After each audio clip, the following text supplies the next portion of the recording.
itself when clearly they were caught out, and that resulted in, unfortunately, a bad team fight against G2.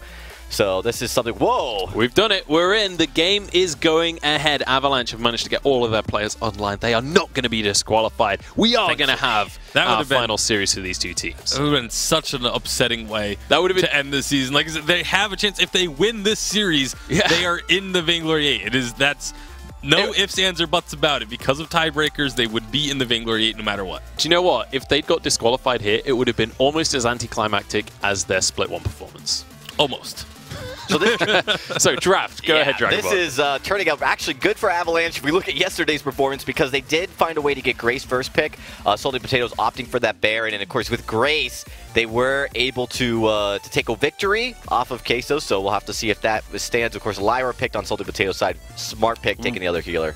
The Kestrel ban is also a very targeted ban. Waldemar has been playing a lot of Kestrel, known for his Kestrel, and now this kind of forces Avalanche. You got to figure they're going to have to go for the Idris ban here.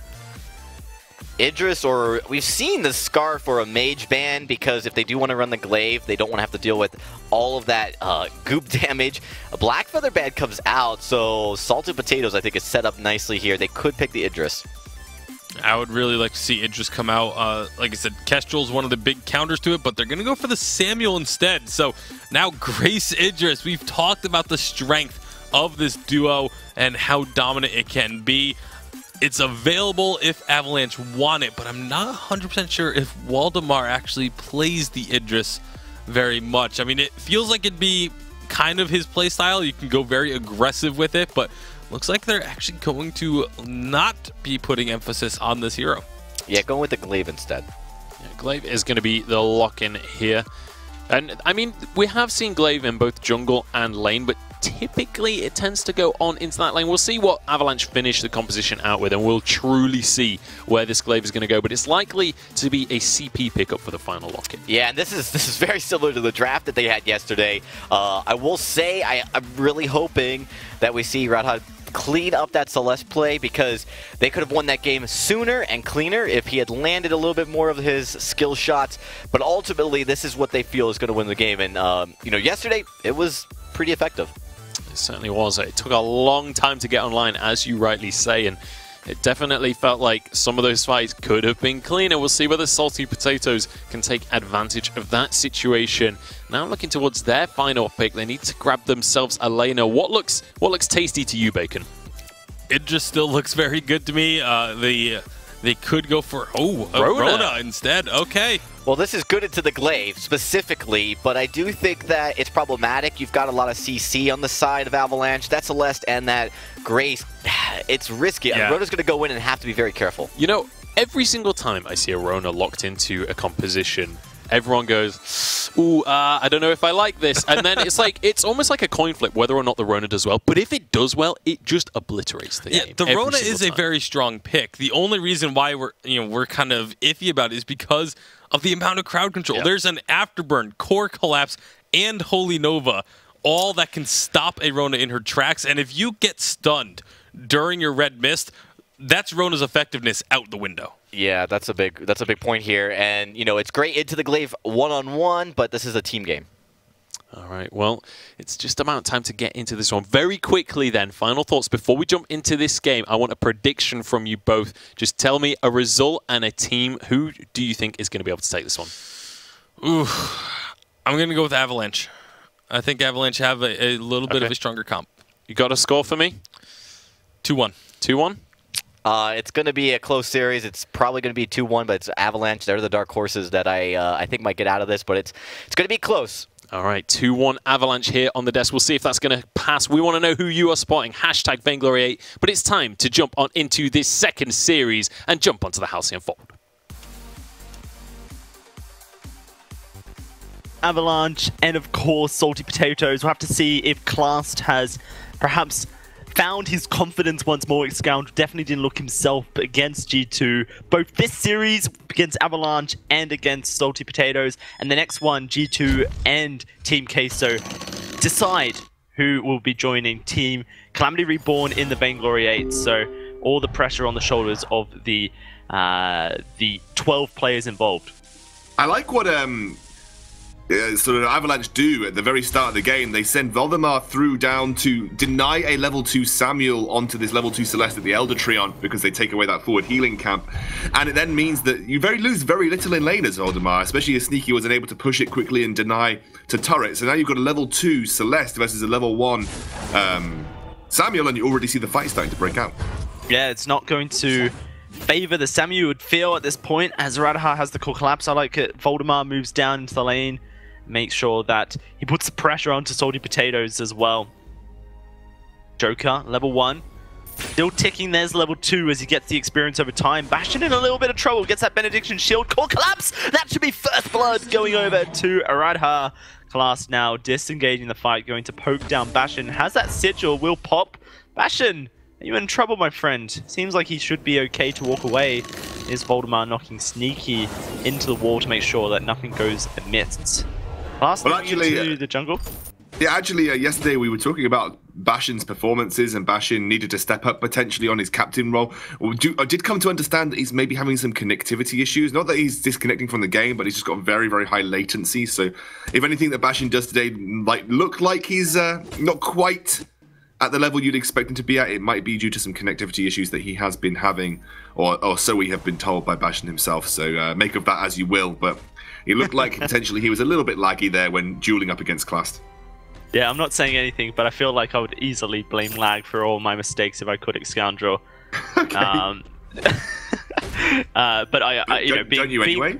Yeah, I do anyway. So I'm just saying that's what I do. Avalanche, of course, you have Voldemar and Bastion situated very far east anyway, so a bit of a distance. Joker does get collapsed onto, putting the damage back onto Radha here. They're going to push them out. The level 2, level 3, I guess, as well, for Samuel, just out damages the Celestes this early game. This is what Salty Potatoes need to be doing. Putting the pressure onto the Celeste, stealing away as much gold and experience, trying to delay that level 8 power spike. Voldemar, though, moving down. That's going to be Class in a lot of trouble. He should just go down. Voldemar with a kill. And now they're going to look for another one. Voldemar looking. He's taking up a lot of damage, does disengage. And now Salty Potatoes will be forced to disengage as well. This is exactly the same composition that Avalanche ran yesterday in the final deciding game of the series after they almost had Voldemar's entire hero pool banned out. And Voldemar managed to make that sort of blanking afterburn play onto the CP Kestrel, which won them the game, but it was a very long, drawn-out game between the two, and Avalanche had to make that kind of play towards the end to find themselves the space to actually take the Kraken and win the game with it. So, you know, Avalanche, they seem to win, but it seems to be by minute, like, sort of team fight decision-making plays rather than sort of being able to capitalize and win from snowballing. So they need to be careful against Salty Potatoes. You know, they categorically, throughout the VGL Challenger Series, they were very, very good at snowballing advantages. Kind of shut down a little bit by G2, but Sneaky and Joker very, very good at pushing advantages when they get them. So Avalanche have to be very careful in this series. Remember, this is kind of their VG8 lives. There's an engage. Sneaky, they're able to get straight out alive. And it is the Vainglory 8 lives for Avalanche here. That potential for Sneaky and the Salty Potatoes to make it into the Vainglory 8. A win here in this series finds that for you. And so taking this first game, give you the tempo in the series certainly goes a long way. Lots of damage down on to Sneaky. Class can heal him back up with those sigils. He also has that Book of Eulogies, now Poison Shift though, to heal himself up with not only the auto attacks, but of course the last hits. Voldemar just putting the pressure onto Class, making sure he can't escape. Oh, core collapse, will he go down? Yes, he does! Bastion with the Benediction able to secure that one off the Helogenesis. And now for Salty Potatoes, they have lost their captain who can heal them up. Pressure is back in Avalanche's court. And I can't help but feel this is like pressing into a wound for the Salty Potatoes team. Clast has been not on tilt, but I think that's almost the word to describe it, Dalsey. He has not been having a great set of games, especially versus G2. Didn't look himself in the second game, and already 0-2 down on Lyra in this game versus Avalanche. And Clast, an integral part. Captains are such an integral part of the way that you win games because the itemization, the use of those items, they are categorical to the way that you actually function as a team. If Clast is on tilt, Salty Potatoes are going to have to do a lot of carrying from the damage positions, which are very difficult to do. Sneaky a little bit caught. Going to be okay for now.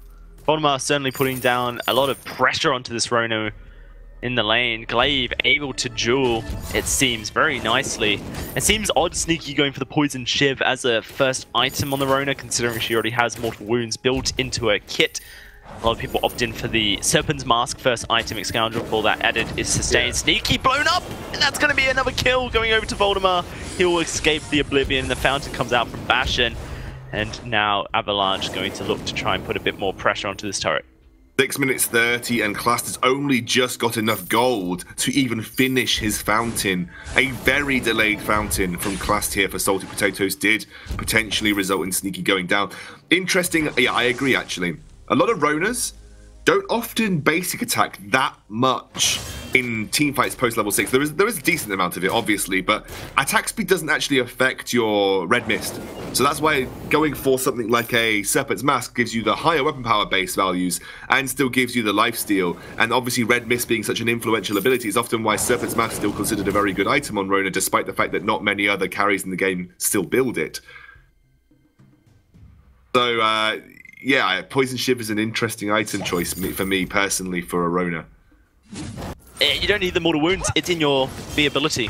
And that's kind of where things are brought into question. Do have to trust Sneaky's knowledge though, and see what he can make of it. There's the red mist just to try and clear the wave.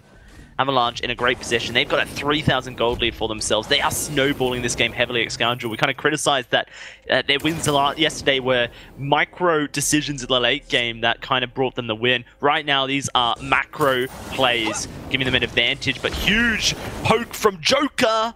Voldemar will be walking away. The core collapse pushes Clast and Sneaky out. And there's a Solar Storm, Oblivion catching Radha. He gets the healing from the Divine Intervention, the shielding as well, much necessary. Salty Potatoes winning out that little duel, and they're going to look to try and push this turret. They might be able to siege onto it, but Voldemar is already back and ready to rumble. Radha not yet level 8. Bastion's dead here. It's easily killed. Overstayed his welcome on a melee Captain Hero. Voldemar going to be pushed away from the turret. Joker obviously with the Drifting Dart can do so. Yeah, but it was a defense, and that defense is the most necessary part of that move for Avalanche. They give away a kill, lose a team fight, but they still retain their tier 1 turret, which is a big way for Salty Potatoes to find their way back in terms of global gold. Radha now level 8, overdrive on the Heliogenesis. That's the level spike there for the Celeste. Choosing to go for the Eve of Harvest again. So even though you've got Sneaky, who is a melee hero, easy to stack up off on the Broken Myth, Radha thinks that the sustain and the ability to spam those Heliogenesis is a little bit more important to him as the Drifting Dart comes out to ward Avalanche away from this tier 1 turret. Bastion's gone for the second item War Treads on his Grace just for the extra mobility for his team. Does mean that they can disengage these all-ins from Salty Potato very quickly. Also allows Radha better positioning on this Celeste, who's starting to lay down a bit of a minefield onto this minion wave. Turret going to be hard to siege when Radha is able to just sit in lane with the added regen of the Void Battery and lay down all these Heliogenesis. Voldemar though, defensive on the Afterburn. Not looking for an all-in play. There's Sneaky diving forward. Bastion, that's just a stun. That is Sneaky getting caught out. Solar Storm rips through them. Can they continue this fight is the question. Class still with a Fountain in his inventory. It's been burned by Bastion and his ultimate's down for 20 seconds now. Radha losing energy as well. And you've got that sustain that Class can bring you. Yeah, a very difficult fight, I think, for Avalanche to take here. Whoa, they're still going to go for it, though. Sneaky, perhaps not the key target, and that's going to be Voldemar punished. You need to go for Joker. He can't enter the fray out of the fight to disengage, and now this turret's in trouble. Radha very low on the energy. Sneaky, though, may just lose his life. He does overstays his welcome and tanking the turret for too long. That will be the siege shut down. Radha with a key play to stop themselves losing a chunk of gold. Yeah, and they do defend the turret there. Sneaky, unfortunately, the Fountain already been used. He started to tank the turret, and as a good capitalization by Radha, makes it very difficult to escape when you have a Frostburn ticking down on you as well. Looks like Radha is going to move towards the Broken Myth now, over potentially or he's just going to pick up the Piercing Shard at least. He might actually clear his back camps and then get Eve of Harvest, but Broken Myth could be the item choice. He might get enough gold to finish that on this rotation. I doubt it, but he'll be pretty close. Looks like Avalanche are struggling to win the ranged battle. You know, that's something that they did struggle to win yesterday when they had Radha on this Celeste. He was not getting impactful supernovas often enough, and you were just getting outranged and outdamaged by a Samuel at this point. And Samuel's a little bit easy to make work with that Drifting Dark. Radha wasn't effective enough at range, which is causing some major issues for the Avalanche lineup, as Radha has now infused. Level 10 infusion for him. This could be a good time to push the turret as a unit because they have that potential to teamfight having the infusion in tow. Yeah, no, they certainly do. And for Radha, added cooldown reduction on that Heliogenesis can do a lot of work as he just starts chunking down at Class, at Sneaky, and anyone who steps too close to his mines. Radha can realistically keep Salty Potatoes at bay, but Voldemar is the one who's going to be knocking a key target into kill range. If it's followed up with a core collapse, well-timed Holy Nova, there's so much CC lock on the side of Avalanche, which can just ensure that someone loses their life here.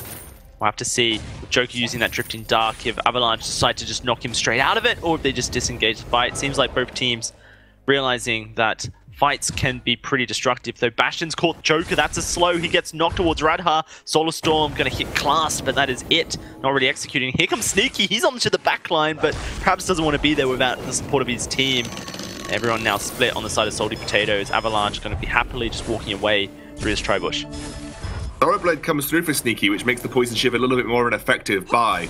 He's going to jump in, going on to Radha. Straight on to Radha. Where's Voldemar? Sitting there with his Afterburn ready. He knocks Joker away, but that's an Oblivion stunning too. Voldemar by himself just taking the damage. Does get the heal. Crucible used at the same time. Perhaps a misclick by Bastion looking for his fountain.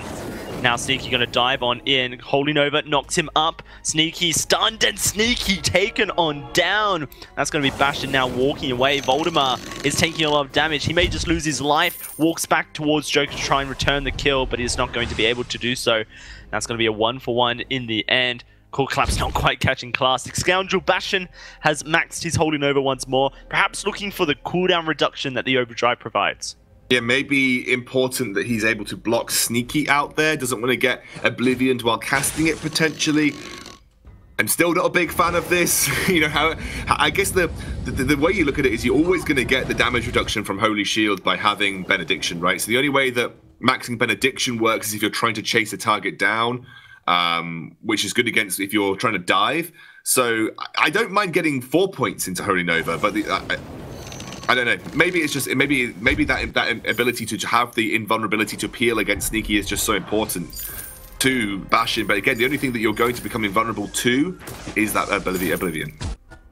Yeah, Oblivion, the only CC realistically. Another fight in the lane here. And it is going to be another minefield set up. This time the Broken Myth, though, finished for Radha, which means he can start stacking up. And you can see those stacks coming through as well.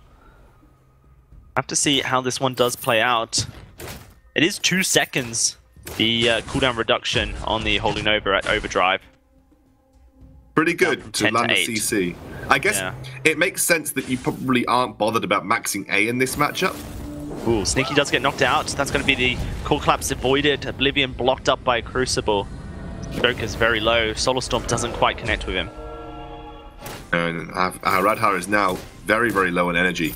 We'll have to be very careful how they approach this fight. He's pretty reluctant to go all in here, is Bastion. Sneaky able to walk in, but Class gets knocked out of turret. Oh, beautiful passage.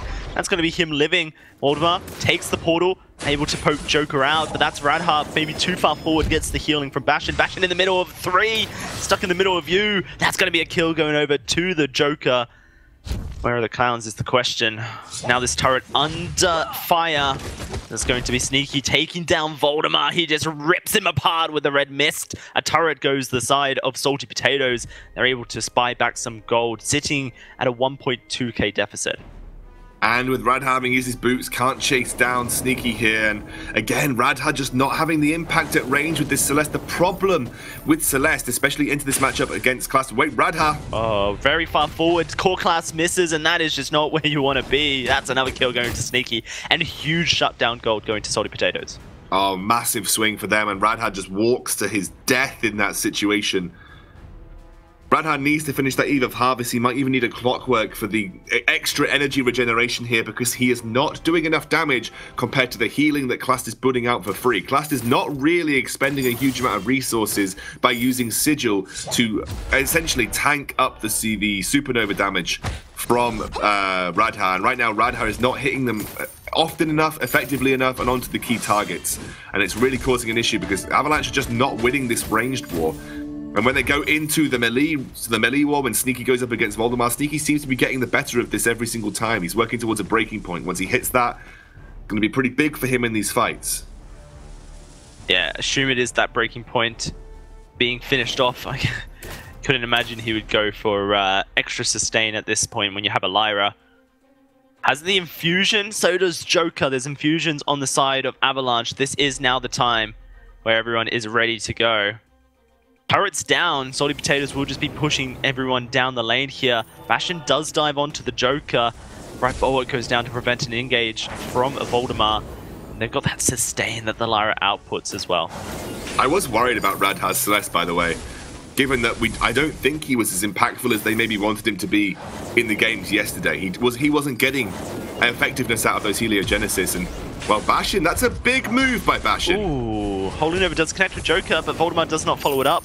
Now I'm going to be moving in with the Drifting Dark. Bastion does tank a huge chunk of damage, and now Radha is taking Malice and Verdicts to the head. That's a lot of Malice and Verdicts. That's Bastion going to be taken on down. Core Collapse lands onto Sneaky. He loses his life. Found to just not quick enough from Clast. Now, Radha very low, should be able to walk away. Voldemar's going to look for Joker. He's split though between Clast, and that's going to be a passage to get Clast out. Very, very crazy fights. Voldemar follows the passage. He goes for Clast. Clast with the Crucible will survive. Now going to be Voldemar losing his life, it seems, as Joker should be able to take him down. In fact, Clast gets the final hit. Another team fight win for Salty Potatoes. Interesting move by Voldemar there, given that you're going into a Lyra who has a heal on a shorter cooldown than you do Afterburn. You're waiting for your Afterburn up. You have to be pretty certain that Lyra is going to have her heal available as well. Nice block as well. Look at the Null Wave Gauntlet coming out from Clast, and it's actually really easy for Clast to hit that. You might think it's difficult, but the way Bastion is playing, he seems to be using his A every time he gets an opportunity, his Benediction onto a target. Clast finds then a prime opportunity to just run in and use his Null Wave Gauntlet, and suddenly it's a good time to then follow up the engage. There is a Null Wave Gauntlet there for Bastion as well. They pick them off, same items, same time, Scoundrel. Wow. Double Null Wave Gauntlet into each other. That's how crucial making sure things like Fountain don't come through here. Kraken. Ooh, Solar Storm. It will not secure it. Kraken goes over to the side of Salty Potatoes. Bastion will be forced to run away here. I'm like really excited to see who wins the Null Wave Gauntlet challenges, essentially, because they both did pick them up at the same time. And so kind of the person who gets the Null Wave Gauntlet off first kind of wins, you would think. Clast has got his own reflex block now. Clast has got his own reflex block, and Bastion does not. Yes. So Clast will be looking to block up the Null Wave, and then look to put it back on top of him. Bastion does go in. He's going to get Null Wave Gauntlet silenced on up. Sneaky looking to try and kill him whilst he is silenced, but he's not able to block up the Core Collapse Sneaky. This turret should go down, and Sneaky's looking to try and jump on in. That's a Bright Bulwark keeping Voldemar in position. Bastion jumps in, follows the into the fray. That should be Bastion losing his life here. He does. Now Voldemar on the wrong side of the Kraken as the passage goes forth. They're going to put all the pressure onto Voldemar and look to kill him as well. Sneaky gets the movement speed. They're laying down cover fire from across the wall, and Sneaky will find the kill. In fact, Joker with the last Malice and Verdict. This is devastating for Avalanche. Now with a Kraken pushing into the base. 20 seconds on Bastion. Radha has to make a miracle play. I don't know if he can do this right now. Item silenced as well. The Null Wave Gauntlet went onto him. Sneaky chunking down these turrets. Massive mistakes by Avalanche in these later game teamfights has resulted in a sweep for Salty Potatoes with this Kraken. Dalsy, they're going to take the first game.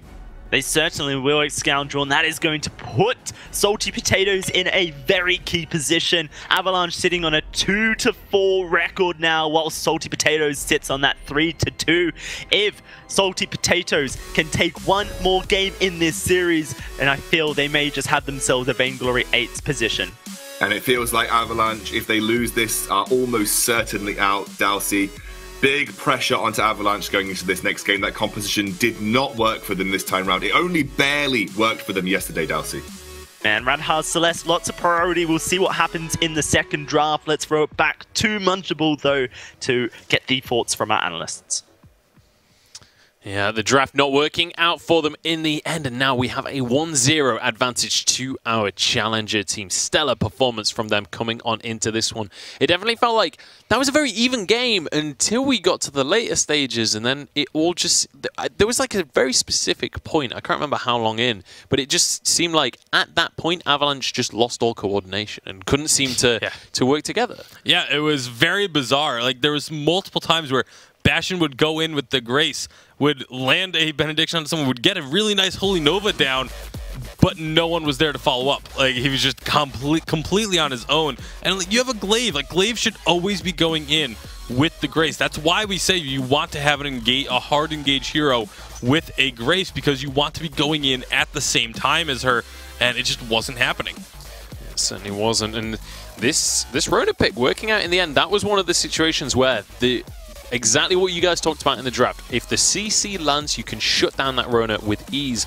But lots of situations we saw the Rona just running away with fights. Yeah, and a lot of reason that was because the Samuel was following up with the Rona's engagement perfectly. That was important. Those empowered Malice and Verdicts were absolutely destroyed. So when the Rona would go in, there was so much focus to CC the Rona that the Samuel was able just to stay on the back line and poke away. The coordination by Salty Potatoes definitely very, very good here, and that's what I think really ultimately helped that Rona pick be successful.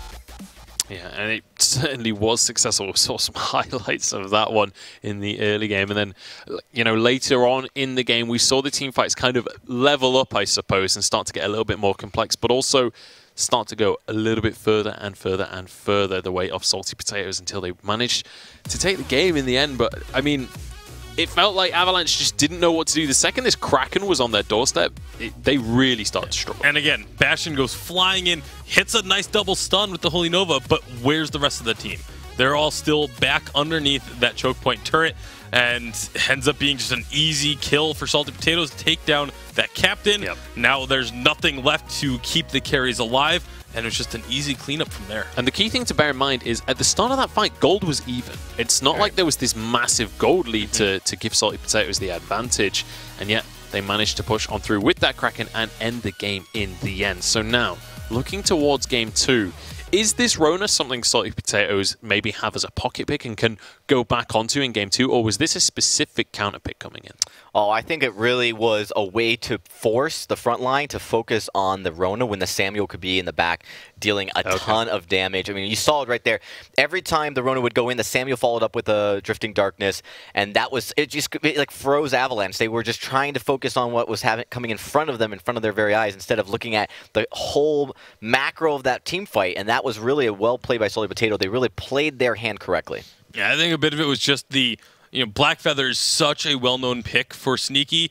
The Rona is a fairly similar play style in terms of just being that melee, being able to jump in, get on someone's face, and stick to that target. I think that was really just the idea behind the pick here, was just keeping that similar play style in place for Salty Potatoes. Yeah, and kind of sticking to their guns on it. So what's the expectation here from Avalanche? Do they need to change away from this Celeste draft? Because, the wins with it yesterday didn't feel that convincing, and today it's not worked at all in that game. Do they need to just change plan completely and go for something else now?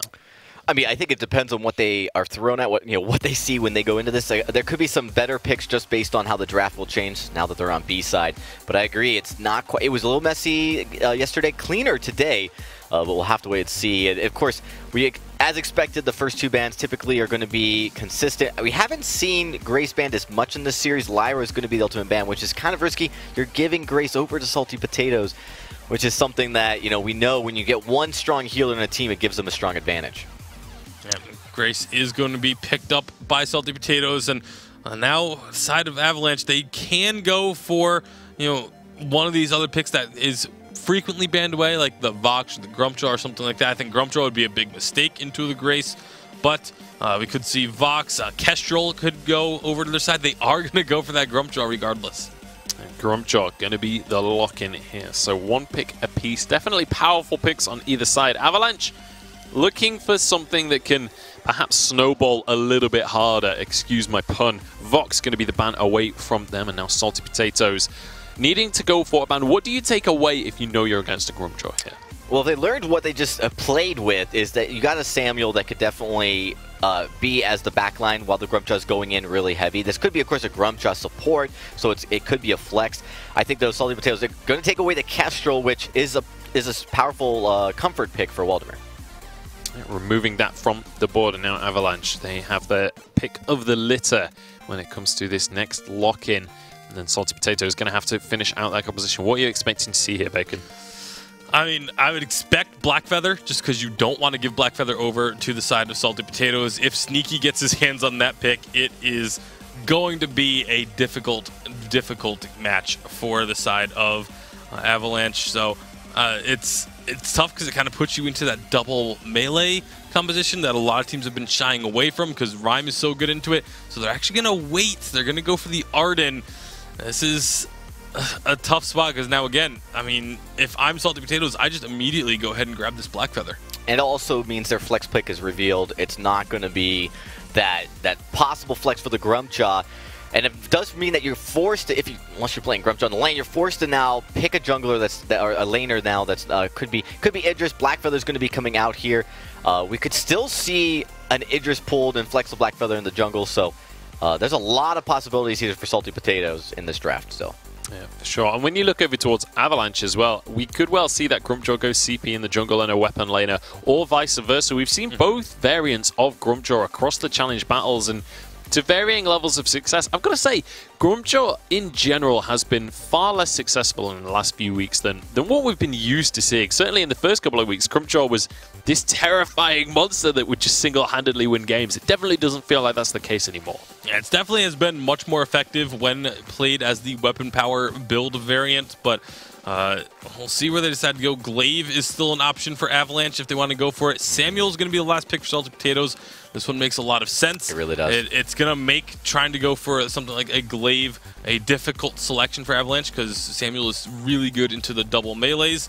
So it's, I mean, they're kind of picked themselves into a little bit of a corner here. They are going to go with a Sky.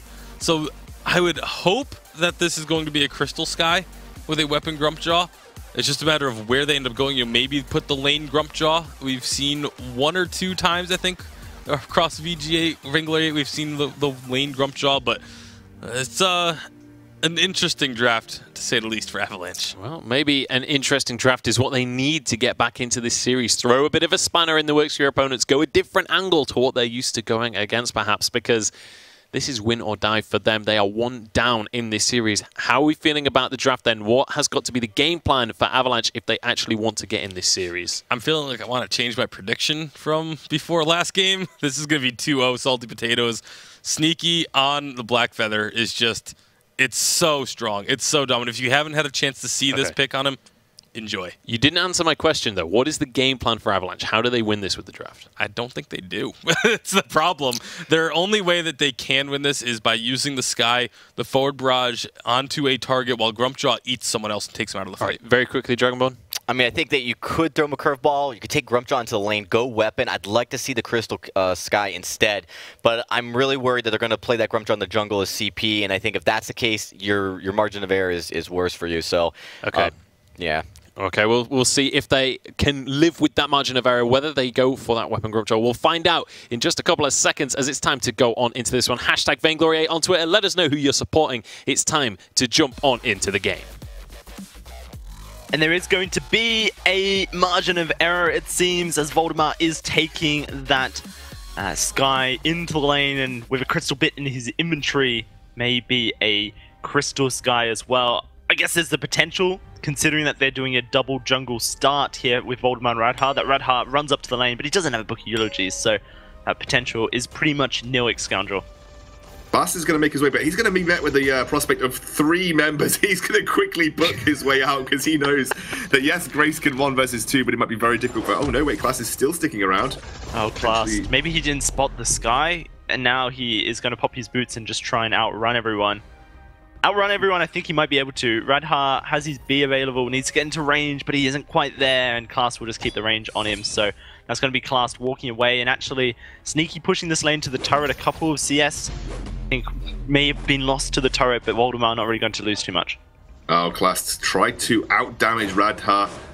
Even with his A, I think Radha does more damage on a basic attack than Grace can do with her Benediction. It is going to be Voldemort taking the CP Sky to the lane. This is something that we have seen a little bit of.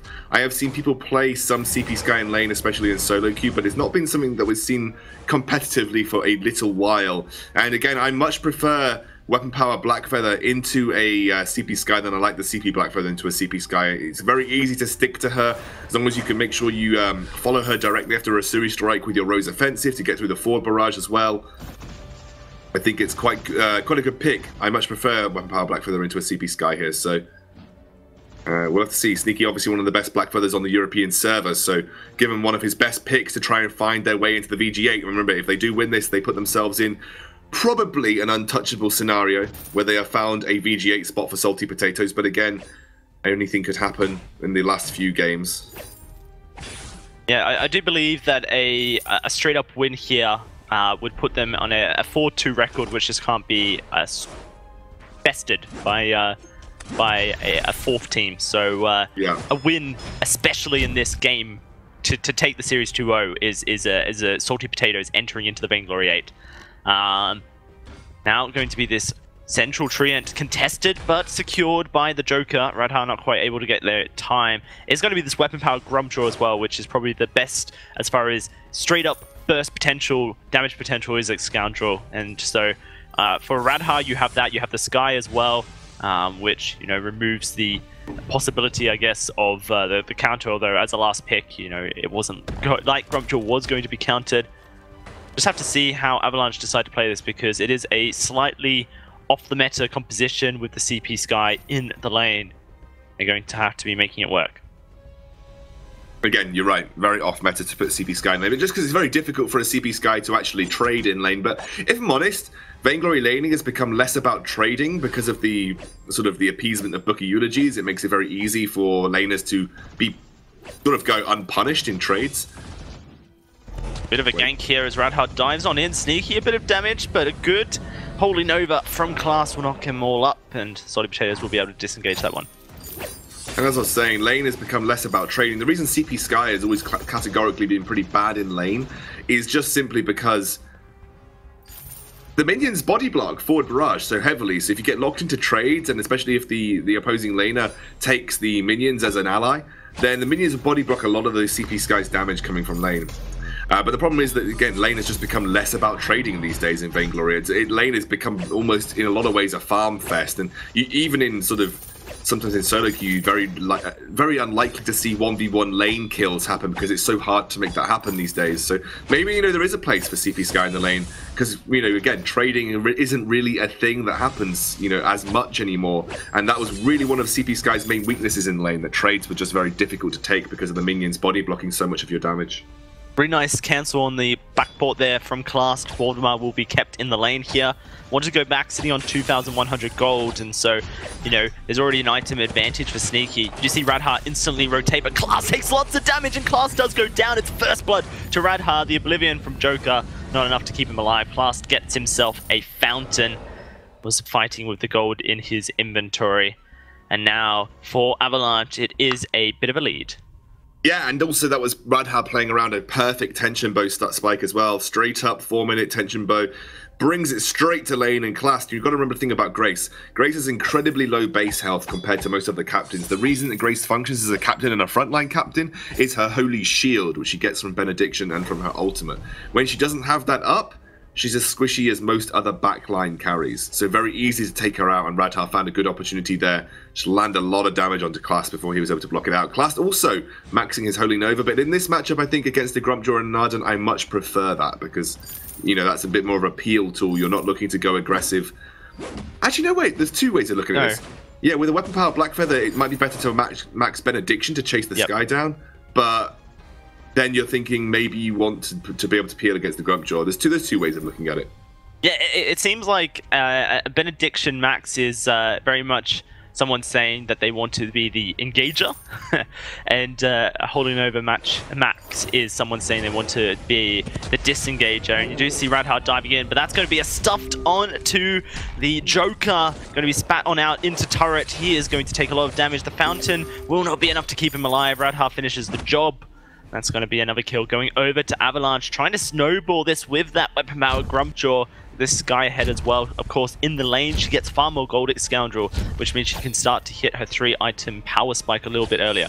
Yeah, exactly. There's two ways of looking at the jungle and lane. Jungle gets you far more experience, which means you can hit level spikes far more quickly, but lane, you know, not even arguably gives you a greater gold income. So Skye, a very item-dependent carry. You know, she really wants to hit 3 items quite quickly. You know, levels, there are major level spikes for her, but I often think the major level spike for Skye is specifically hitting level 5 Suri Strike and overdriving your Suri Strike. And Rotherbar's not choosing to go down that way because he doesn't really need to overly this game. I think the only threat to him realistically is Sneaky, where maxing Suri Strike will give you a lower cooldown on that, and then that allows you to kite better against Sneaky. But with Radhar, it looks like they're really just looking to use Forward Barrage as the tool that almost thematically is designed to be, and is a backup damage tool on the engage of Radhar. Yeah, certainly keeps them locked into position, slows them down, allows Radhar to get as much auto attack damage off as possible.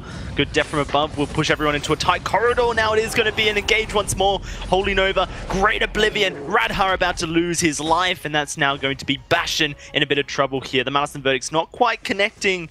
Does mean Bastion should be able to walk away here.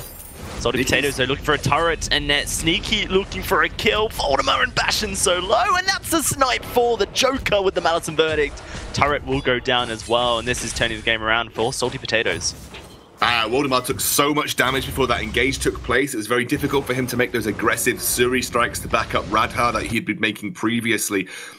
By the way, Sneaky actually had both Rose offensives available, chose not to use either of them. I think if I was playing Black Feather, I would have been spamming my Rose offensives all over the place, and I think that's a testament to Sneaky knowing when and where he should be using those Rose offensives. You said yesterday, Sneaky known as being one of the best defensive Black Feather players in existence. Like, he goes very defensive with his build often. You can see that. He's gone Aegis straight after a Poison Shiv, but also often uses those Rose offensives as the categorically named Rose defensive, because he uses it to try and block out key abilities and get through key abilities, not using it aggressively when he doesn't need to. And that's, again, a good mark of Sneaky and how he likes to play this Black Feather, and often why he's so feared. It's a very unique style.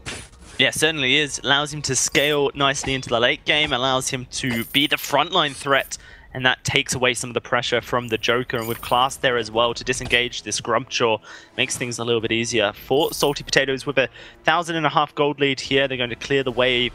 Will they look for another team fight is the question. Without a turret, it's a long walk back for Avalanche if they do get caught in a disengage. Currently Sneaky heading down to the shop to infuse. And now it seems like Salty Potatoes are going to look for an engage. They're at least going to play at range. Remember, one of the things that they do have over the lineup of the Avalanche squad is that they have the range advantage with the Malice and Verdict and Drifting Dark. So, you know, Skye's Forward Barrage range is quite long, but it's not as long as the Malice and Verdict when it's in that Drifting Dark empowered state. So you can definitely abuse your range advantage here with Salty Potatoes. There's the gauntlet, but they're able to walk away from it. Radhar misses his stuff, and that's Sneaky taking on down Bastion.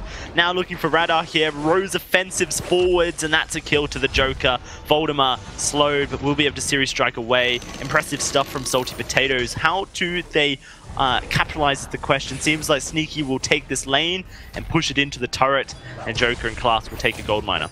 And that was a fight where actually I think Joker had just timed out his infusion as in the middle of that fight took place. Looks like Voldemar's looking for an aggressive move onto the gold miner. Sneaky tanking up here. Doesn't have that Rose offensive just yet. Death from above comes through. It is the gold miner being secured, but Sneaky does lose his life. Too aggressive from the side of Salty Potatoes. Joker might go down as well. Class can't body block forever. 2 kills. Looking for a third. Is this a Voldemar triple? It is. What a monster. 1v3 with an assist from Bastion towards the end. Voldemar just finds Avalanche a huge advantage. But Sneaky pushed the lane up, so they're not easily able to get a capitalizing on getting the first tier turret in the lane because it should be Sneaky getting back to defend that. It was an amazing play by Voldemar. Again, maybe a little bit too negligent of Sneaky to push that lane up in the first place. They could have taken that gold miner much more swiftly without the threat of Voldemar being there and killing them had Sneaky been there to take it with them.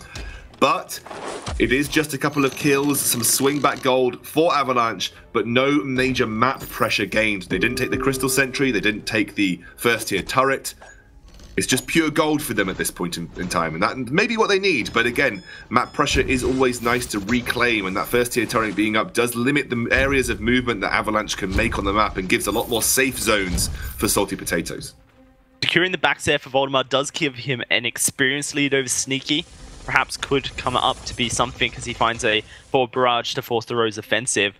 Salty Potatoes now going to have to defend their turret here. Radha hasn't finished that monocle, has the gold too, but doesn't have it completed.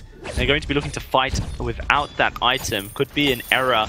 Death from above catches Class. Forward barrage doing a bit of work here. Class can heal himself with his ultimate. Fountain obviously available as well. Joker moving into the lane. The siege may just be able to be shut down quickly though with a couple of Malice and Verdicts.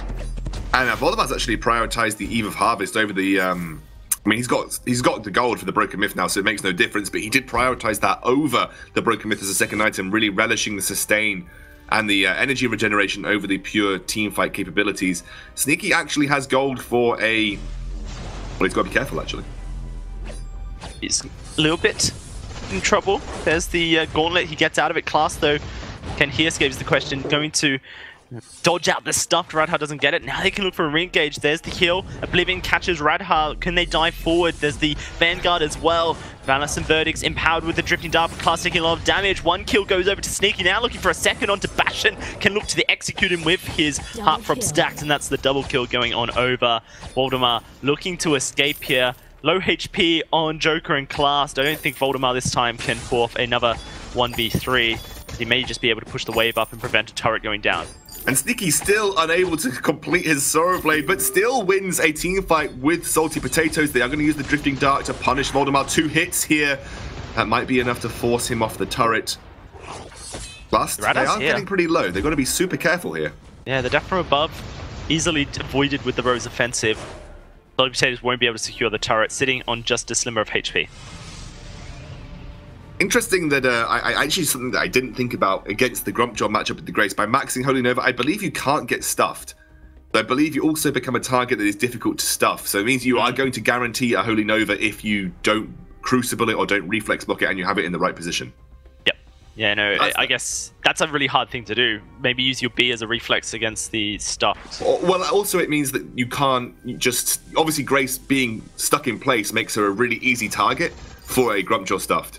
So by overdriving the Holy Nova, it does mean that even if you are an easy target, you can't actually get stuff during the cast of that ability. So it means that Grace's positioning becomes less important during team fights because you always have the ability to run in Holy Nova, and that gives you a small second window or some 1.5 second window where Radha is not going to be able to use his ultimate on you, and you get away with it for free, basically.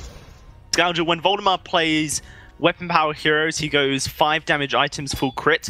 When he plays CP Sky, he goes 4 damage items looking for a chronograph, it seems, and into that clockwork. So, Salty Potatoes, lots of lack of shielding, lots of damage. He's going to be an engage. That's going to be the Crucible a little bit too late from Radha. Stuck in the Gauntlet Wars. This means Radha gets spat back out and Sneaky able to release his captain. There's the Fountain, there's the Divine Intervention, and now going to try and punish this defensiveless Sky. Bastion will be the sacrificial lamb, but it seems like Voldemar may just go down regardless, as Joker will get that proc of the Corrupted Genius. An ace for Salty Potatoes, and perhaps too squishy is Voldemar. Yeah, I mean, he is the guy that has to be hitting the skills. And the problem with Sky is if you're not landing forward barrages, you're not landing Suri strikes, doesn't matter how many damage items you've got, you're practically useless. And the problem that they're having is for Sky to consistently get damage off, you need to find the proper setup for it. And you need to be able to then tank up that front line whilst Sky is able to deal that damage from the back line. But, I mean, the front line of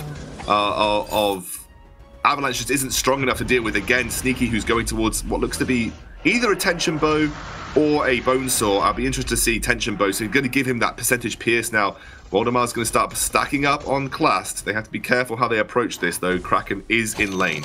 Yeah, Sneaky wants to just get this regen from the Treant. Joker's split from his team, but Bastion doesn't have the Gauntlet. There is now an Eve of Harvest, though, on Joker to sustain him a little bit better. Here's the fight. Oblivion goes out. It is dodged, and Bastion's just taking so much damage, but so is Class. Pops the Fountain. That's going to be Sneaky swallowed up here. Joker now in a little bit of trouble as he gets aggressed upon, but the Divine Intervention keeps him alive. Now going forward, Bastion dead. Radha goes down, a double for Sneaky's Black Feather, looking for another. Doesn't catch him with the on point, but they're going to continue chasing, and Joker with the Malice and Verdicts should be able to do the work. One more will kill Voldemar if it hits, and Sneaky's moving around the back to finish it as well. Class may found himself catch, but here comes Sneaky! And Sneaky goes ridiculous with the ace and the triple kill. Kraken finishes the choke point turret, and say hello to Salty Potatoes knocking on the Vainglory 8's door, trying to take down these Vainglory...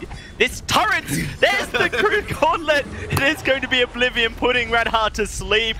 Joker in a little bit of trouble, but gets healed up. This should just be game going to Salty Potatoes. Radha just cannot do the work by himself. Another double for Sneaky. 10-1 and 3. Voldemar, last man standing, gets knocked up, and Sneaky gonna look for the triple kill for himself. There it is, an ace, and Salty Potatoes have made it to the Vainglory 8. Salty Potatoes, straight from VGL Challenger Series. Sneaky, unsuccessful because of the complications with teams and having a split in the VG8. This time round, categorically secures his place. And is this the goodbye wave to Voldemar? A guy who has been such a key staple of the Vainglory 8 almost roster in terms of professional players. And he could be seeing himself exit center stage. Excellent performance. That triple kill shows why Voldemar is one of the best, but perhaps with his current roster, just not able to make it work. Let's throw it back to our desk, though, to get their thoughts on this Salty Potatoes series win. Salty Potatoes with a 2-0 victory here over Avalanche secure their spot in the Vainglory 8. Congratulations to Salty Potatoes. That is our second team decided. But let's talk through this game just a little bit because Sneaky was on fire right there. 11-1 and 3 final scoreline. Sneaky's a little bit good on Blackfeather. Yeah, there's just a reason why. Like the moment the Small Blackfeather pick came through for the side of Salty Potatoes, like it was game over. Like that's how good he is with this hero. I mean, what went wrong for Avalanche aside from just the Black Feather pick? Like, talk me through the early game a bit, Dragon. Yeah, it was a little bit of the same, and we saw some success. Waldemar on this guy was doing a lot of damage, but going in, not following it up. Also, Samuel, again, doing a lot of damage here. Really well positioned Oblivions. Of course, you know, and once Waldemar was able to get a lot of damage on the enemy team, you know, he was able to survive some of these fights, but they would go in, even when it looked like a solid play, they'd go in too strong on the Grace. The Grace would use the Holy Nova, get up that stun, and then, of course, you'd see very quickly Salty Potatoes would turn these fights here. And Waldemar, as much damage as he was able to do sustain, he was not able to do enough of it to get these massive fights. You see right here is a great example of what he could do. He was very, very skilled on this Skye, but the rest of his team wasn't able to follow up, and they would go forward when he would stay back. That was kind of the consistency here throughout the game, and fortunately, they will drop it.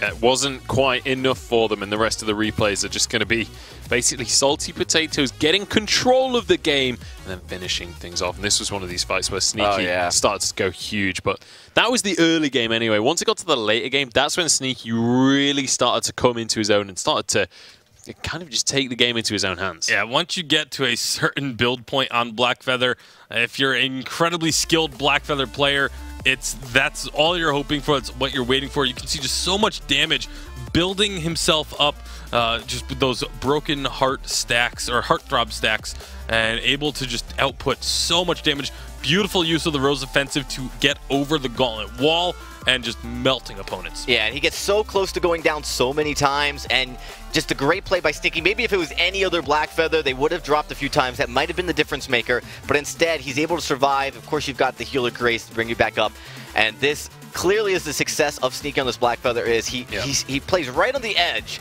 but he's playing always on the safe side and able to help push his team to success and to victory. Look at that HP escape. The Fountain comes out at the last second there just to keep him alive, but Yeah, and not to take anything away from his teammate, Clast and Joker both doing an exceptional job during this game as well. Clast, I don't think missed a holy Nova so far in these replays, but honestly, like, when you look at the final scoreboard, it was Sneaky that was the absolute carry. Yeah, and another thing we saw from that last replay is one of the other struggles that Grumpjaw has into a Grace, aside from just being a melee hero going up against Grace, when he used the stuffed onto one of those carries, yeah, they would stuff Sneaky and then put a lot of focus on to the Samuel, but then the Joker would just get a heal from the Grace. And all of a sudden now Sneaky gets spit out, and all three of them are full health because the heal just went through onto the Joker. So the Grumpjaw pick into a Grace, I think I called it in the draft, it was a big mistake. Ends up being a pick that just doesn't work out into that hero. And that's a common theme now that we're seeing with the Grumpjaw picks in general, is it's just not really quite enough to take a win in these games. It's time to move on, though. Unfortunately, Avalanche are going to be knocked